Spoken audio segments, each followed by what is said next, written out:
hated his father, it was not in my heart to say or do a thing to vex him.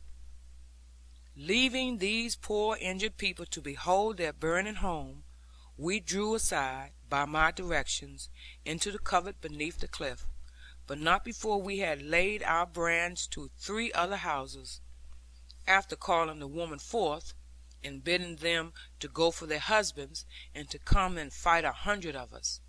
In the smoke and rush and fire they believed that we were 100, and away they ran, in consternation, to the battle at the Doone gate. "All Doone town is on fire, on fire!" we heard them shrieking as they went. 100 soldiers are burning it, with a dreadful great man at the head of them. Presently, just as I expected, back came the warriors of the Doones, leaving but 2 or 3 at the gate, and burning with wrath to crush underfoot the presumptuous clowns in their valley. Just then the waxen fire leaped above the red crest of the cliffs, and danced on the pillars of the forest, and lapped like a tide on the stones of the slope. All the valley flowed with light, and the limped waters reddened, and the fair young woman shone, and the naked children glistened. But the finest sight of all was to see those haughty men striding down the causeway darkly, reckless of their end, but resolved to have 2 lives for every one. A finer dozen of young men could not have been found in the world perhaps, nor a braver, nor a viler one. Seeing how few there were of them, I was very loth to fire, although I covered the leader, who appeared to be Dashing Charlie, for they were at easy distance now, brightly shone by the firelight, yet ignorant where to look for us. I thought that we might take them prisoners, though what good could that be, God knows, as they must have been hanged thereafter. Anyhow, I was loath to shoot, or to give the word to my followers. But my followers waited for no word.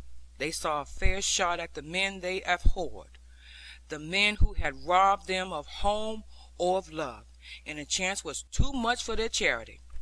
At a signal from old Ikey, who levelled his own gun first, a dozen muskets were discharged, and half of the Doones dropped lifeless, like so many logs of fire or chopping blocks rolled over.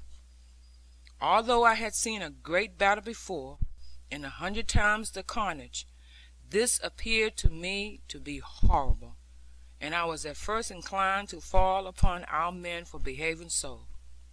But one instant showed me that they were right, for while the valleys were filled with howling, and with shrieks of women, and the beams of the blazing houses fell, and hissed in the bubbling water, all the rest of the Doones leaped at us, like so many demons. They fired wildly, not seeing us well among the haze, bushes, and then they clubbed their muskets, or drew their swords, as might be, and furiously drove at us. For a moment, although we were twice their number, we fell back before their valorous fame, and the power of their onset.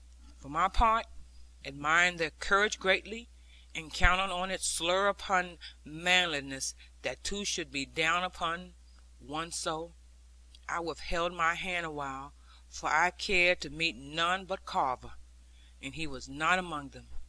The whirl and hurry of this fight, and the hard blows raining down, for now all guns were empty, took away my power of seeing, or reasoning upon anything. Yet one thing I saw, which dwelled long in me, and that was Christopher Babcock speeding his life to get Charlie's. How he had found out, none may tell, both being dead so long ago. But at any rate, he had found out that Charlie was the man who had robbed him of his wife and honour. It was Carver Doone who took her away. But Charlie Worth Doone was beside him, and according to cast the dice, she fell to Charlie's snare. All this Kit Babcock, who was mad, according to our measures, had discovered and treasured up, and now was his revenge time. He had come into the conflict without a weapon of any kind, only begging me to let him be in the very thick of it. For him, he said, life was no matter after the loss of his wife and child, but death was matter to him, and he meant to make the most of it. Such a face I never saw, and never hope to see again, as when poor Kit Babcock spied Charley coming towards us. We had thought this man a patient fool, a philosopher of a little sort, or one who could feel nothing, in his quiet manner of going about, and the gentleness of his answers, when some brutes asked him where his wife was, and whether his baby had been well trussed. These had misled us to think that the man would turn the mild cheek to everything. But I, in the loneliness of our barn, had listened, and had wept with him. Therefore was I not surprised, so much as all the rest of us, when in the foremost of red light, Kit went up to Lorna Doone, as if to some inheritance, and took his citizen of right upon him, being himself a powerful man, and begged a word aside with him. What they had said aside, I not know. All I know is that without weapon, each man killed the other. And Margery Babcock came, and wept, and hung upon her poor husband, and died, that summer, of heart disease. Now for these and other things, whereof I could tell 1,000, was the reckoning come that night, and not a line we missed of it. Soon as our bad blood was up, I like not to tell of slaughter, though it might be of wolves and tiger, and that was a night of fire and slaughter, and of a very long-harboured revenge.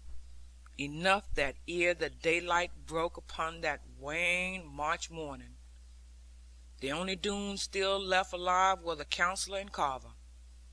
And of all the dwellings of the Doones, inhabited with luxury, and luscious taste, and licentious, not even one was left, but all made potash in the river. This may seem a violent and unholy revenge upon them, and I, who led the heart of it, have in these my latter years doubted how I shall be judged, not of men, for God only knows the errors of man's judgments, but by that great God himself, the front of whose forehead is mercy. End of chapter 71. Recording by Daisy 55.